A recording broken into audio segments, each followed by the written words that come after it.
Hello students, today we are going to start class 12 physics. तो सबसे पहले हम इसके सिलेबस के बारे में डिस्कशन करेंगे। आज इसका सिलेबस क्या है, कौन कौन से चैप्टर्स हैं जिनको हमें स्टडी करना है।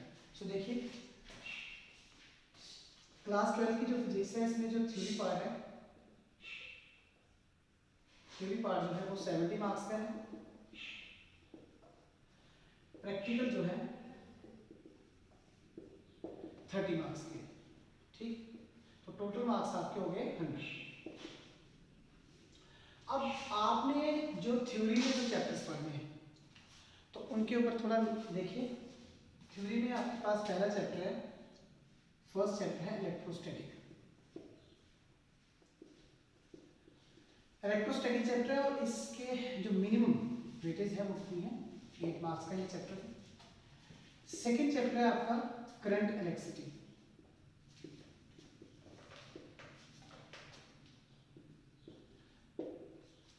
करंट इलेक्ट्रिसिटी में आपका 7 मार्क्स का चैप्टर है। थर्ड चैप्टर आपका magnetic effects of current and magnetism, ये आपका 8 नंबर का चैप्टर है। फोर्थ चैप्टर आपका अल्टरनेटिंग करंट,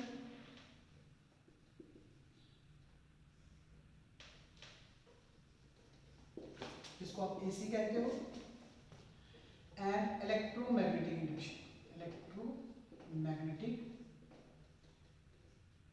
इंडक्शन, इसे ईएमआई कहते हैं शॉर्ट में। ये आपका 8 नंबर का चैप्टर है। ये एक्चुअली बुक फिजिक्स में 2 बुक्स हैं आपकी। फर्स्ट बुक में 5 चैप्टर्स हैं, सेकंड बुक में भी आपके 5 चैप्टर हैं। तो ये पहले 4 चैप्टर हैं और 5वां चैप्टर आपका है इलेक्ट्रोमैग्नेटिक वेव्स, इलेक्ट्रोमैग्नेटिक वेव्स। ये आपका 3 मार्क्स का चैप्टर है, ठीक है। तो ये बुक ए जो आपकी है उसमें ये 5 चैप्टर हैं जिनको आपकी स्टडी करना है।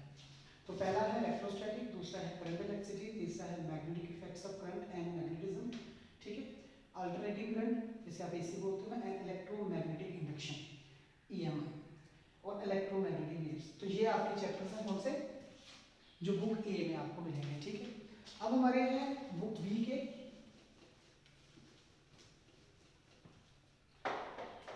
बुक बी में देखिए हमारा 6 चैप्टर है, बहुत ही इंपॉर्टेंट चैप्टर है ये, और इसका वेटेज भी बहुत है। 14 मार्क्स का ये चैप्टर, 14 मार्क्स। ऑप्टिक्स 14 मार्क्स का है। 7 चैप्टर है आपका atoms, nuclei and molecules.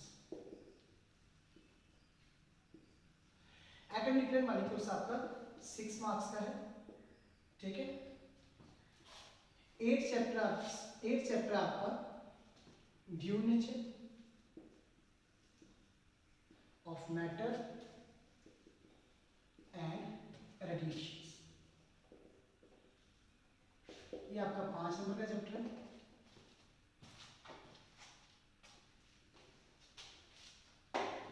9 chapter आपका इलेक्ट्रॉनिक डिवाइसेस, इसका ये 7 नंबर का है चैप्टर। इसको आप सेमीकंडक्टर डिवाइसेस भी कह सकते हो, सेमीकंडक्टर डिवाइसेस। आगे क्लास 12 के बाद ये सब्जेक्ट ही आपका अलग हो जाएगा, इलेक्ट्रॉनिक, ठीक है। तो इसको इसमें 7 मार्क्स का ही चैप्टर है। क्लास 10th चैप्टर है ये कम्युनिकेशन सिस्टम,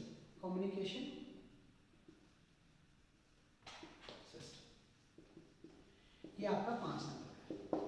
तो ये हमारे 10 चैप्टर हैं जिनको हमने क्या करना है, स्टडी करना है क्लास 12 में। तो इनमें से आप लोगों को पता ही है, जो 8 नंबर वाले हैं, जो 14 मार्क्स का है, जो 8 नंबर का है, जो 7 नंबर का चैप्टर है, उसमें से आपको न्यूमेरिकल्स में मिलेंगे और लॉन्ग आंसर्स टाइप क्वेश्चंस में मिलेंगे। तो आज हम स्टार्ट करने जा रहे हैं, आपका नया टॉपिक है इसका फर्स्ट यूनिट, वो है इलेक्ट्रोस्टैटिक।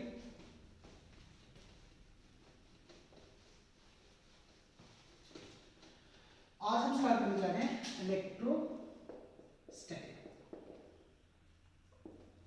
ये आपका 8 नंबर का चैप्टर है, 8 मार्क्स का। इसमें से आपको लॉन्ग मिलेगा, शॉर्ट में आंसर आ सकता है, वेरी शॉर्ट में आ सकता है। न्यूमेरिकल 100% श्योरिटी है, शॉर्ट में 3 नंबर का न्यूमेरिकल मैक्सिमम इलेक्ट्रोस्टैटिक में से आएगा।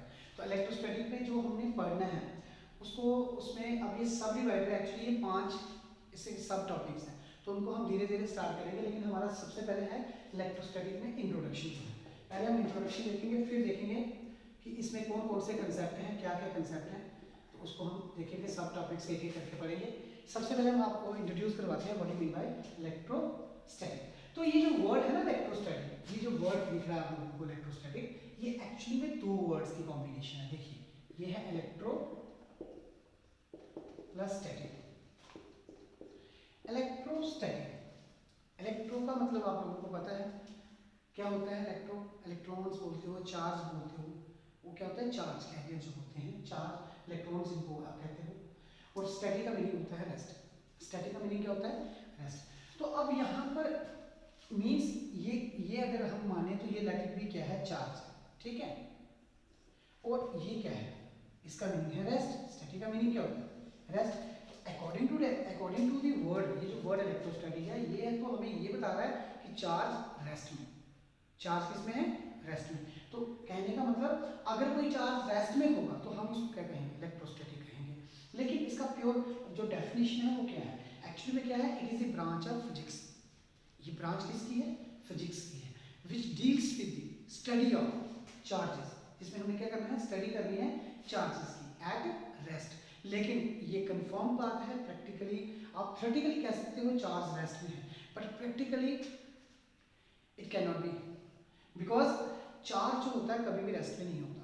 तो इसका डेफिनेशन किस तरह से आपने देना है, देखिए, it is the branch of physics which deals with the study of charges at rest और इन स्लो मोशन, और इन slow motion without acceleration.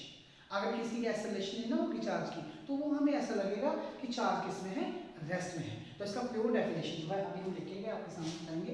Electrostatic का डेफिनेशन देखिए, ये तो हमें पता चल गया कि चार्ज किस में है, रेस्ट में, ठीक है, क्योंकि इसके वर्ड से मीनिंग है। तो अब देखिए इंट्रोडक्शन में इसमें सबसे पहले हम इलेक्ट्रोस्टैटिक का डेफिनेशन बताएंगे। तो याद रखिए, it is that branch of physics which deals with the study of charges at rest। अब मैंने तो ये कह दिया, ये तो मुझे डेफिनेशन जो मुझे मेरा वर्ड है इलेक्ट्रोस्टैटिक उसके अकॉर्डिंग तो यही है डेफिनेशन इसकी। लेकिन आप लोगों ने प्रैक्टिकली, क्योंकि फिजिक्स आप लोगों को पता है साइंस क्या है, साइंस में किसी भी चीज़ को हम थ्योरेटिकल, कुछ ऐसे कंसेप्ट हैं जिनको हम थ्योरेटिकल भी अडॉप्ट करना पड़ता है, लेकिन कुछ ऐसी चीज़ें हैं जिनको हमें प्रैक्टिकली प्रूव करना पड़ता है। तो इसलिए हम यहाँ पर डेफिनेशन के साथ हम आपको यहाँ पे बताने जा रहे हैं, study of charges at rest are in slow motion, are in slow motion, slow motion without acceleration, without acceleration. तो कहने का मतलब आप कह सकते हो कि चार्ज रेस्ट में है, क्योंकि आपको देखेगा ना, आपको लगेगा कि चार्ज किस में है, रेस्ट में। क्यों लगेगा, क्योंकि उस चार्ज की कोई एक्सेलरेशन ही नहीं होगी, ठीक है। तो इसलिए ये ब्रांच क्या है, फिजिक्स की है, which deals with the study of charges at rest are in slow motion without acceleration, ठीक है। अब हमने ये तो सीखा ही सीखा, अब हमने ये देखना है अब इसकी वजह से कितने इलेक्ट्रिक जो आपके पास चार्ज है उनके बीच में फोर्सेस कौन कौन सी अट्रैक्टिव हैं, रिपल्सिव हैं, उनके बारे में स्टडी करना, ठीक है। उनकी उन चार्जेस की वजह से कौन कौन सी इलेक्ट्रिक फील्ड इंट्रोड्यूस होती हैं, कौन कौन सी फील्ड बनती हैं, तो उस सबको हम क्या कहते हैं, इलेक्ट्रोस्टैटिक। क्या कहते हैं, इलेक्ट्रोस्टैटिक। फोर्स बिटवीन देम, ठीक है। अब इनके बीच में देखिए, अब इन चार्जेस की वजह से जो होगा, जैसे ये तो हम लिख सकते हैं, ब्रैकेट में भी रख सकते हैं, ठीक है। फोर्स बिटवीन देम लिख सकते हैं, force between them and electric fields, electric fields associated with them on charges। तो इस सब को हम कहेंगे इलेक्ट्रोस्टैटिक। तो क्लियर आप लोगों को पहले, सबसे पहले, क्योंकि देखो इंट्रोडक्शन अगर क्लियर होगी ना, आपको चैप्टर का मीनिंग पता होगा, what we have to do, तो then you will easily solve numerical, solve हर एक कंसेप्ट को आपने ध्यान से देखना है। जहां पर प्रॉब्लम्स होगी यू कैन कॉल मी और कमेंट, कोई भी किस तरह से भी आप मुझे कॉल कर सकते हो, पूछ सकते हो किसी भी कंसेप्ट के बारे में। तो यहाँ पे देखिए हमने क्या कहा है, ये वो ब्रांच ऑफ फिजिक्स की जो डील करती है study of charge at rest, ये ठीक है। तो हम कह सकते हैं और इन स्लो मोशन विदाउट एक्सेलरेशन, ये मैंने बता दिया। फिर मैंने बताया फोर्सेस, जो फोर्सेस बिटवीन देम, उनके बीच में फोर्सेस कौन कौन सी हैं, और electric fields associated with them, उनकी वजह से इलेक्ट्रिक फील्ड्स कौन कौन सी बनती हैं, उनके साथ कौन कौन सी इलेक्ट्रिक फील्ड्स एसोसिएटेड होती हैं। तो उस सारे कंसेप्ट को हम कहेंगे इलेक्ट्रोस्टैटिक। अब हम नया टॉपिक स्टार्ट करने जा रहे हैं, इसी के साथ वो टॉपिक का नाम है कि चार्ज क्या होता है, what you mean by charge. Charge, अब ये चार्ज जो है, चार्ज के बारे में एक्चुअली अगर अंडरस्टैंड किया जाए तो चार्ज क्या होता है, किसी इलेक्ट्रॉन के ऊपर, किसी प्रोटॉन के ऊपर होता है ना चार्ज। इलेक्ट्रॉन के ऊपर नेगेटिव चार्ज हम कहते हैं, प्रोटॉन के ऊपर पॉजिटिव चार्ज कहते हैं। तो चार्ज एक्चुअली में क्या होता है, चार्ज देखो इसको डिफाइन करेंगे, it is defined as the degree of electrification of a body, the degree of electrification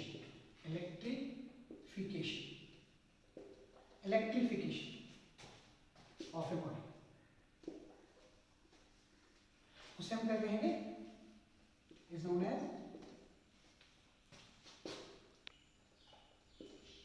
known as charge, उसको हम क्या कहेंगे, चार्ज कहेंगे।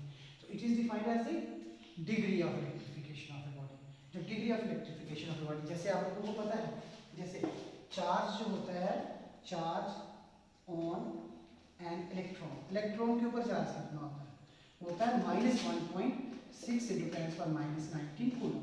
और चार्ज ऑन प्रोटॉन कितना होता है, चार्ज ऑन प्रोटॉन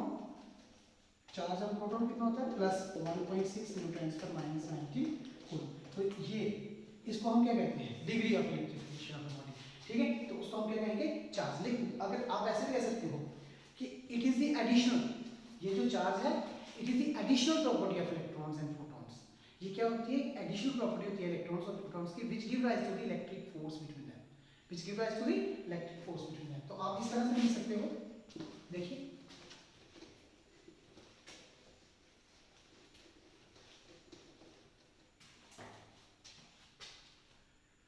इसको डेफिनेशन को इस तरह से लिख सकते हो, it is the additional property of electrons and protons which give rise to electric force between them is called an electric charge।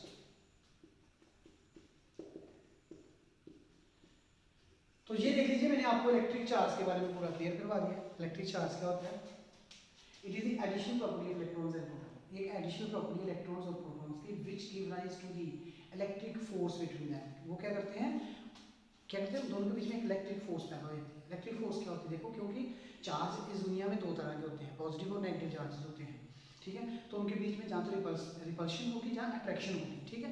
तो वो रिपल्शन और अट्रैक्शन एक्चुअली में क्या करती है, क्रिएट करते हैं इलेक्ट्रिक फील्ड्स, ठीक है। तो इलेक्ट्रिक फोर्स उनके बीच में बनती है, उसी को हम क्या कहते हैं, एन इलेक्ट्रिक चार्ज। तो हमने ये डेफिनेशन क्लियर कर दी। तो ये हमारा आज का टॉपिक क्या था, आज हमने आपको बता दिया चैप्टर्स के कौन कौन से हैं, इलेक्ट्रोस्टैटिक मीनिंग क्या है, और what you mean by charge. तो चार्ज के बारे में आपको क्लियरेंस दे दिए। अब हम नेक्स्ट टॉपिक करेंगे इसके ऊपर फ्रिक्शन इलेक्ट्रिसिटी, वो हमारा नेक्स्ट टॉपिक होगा।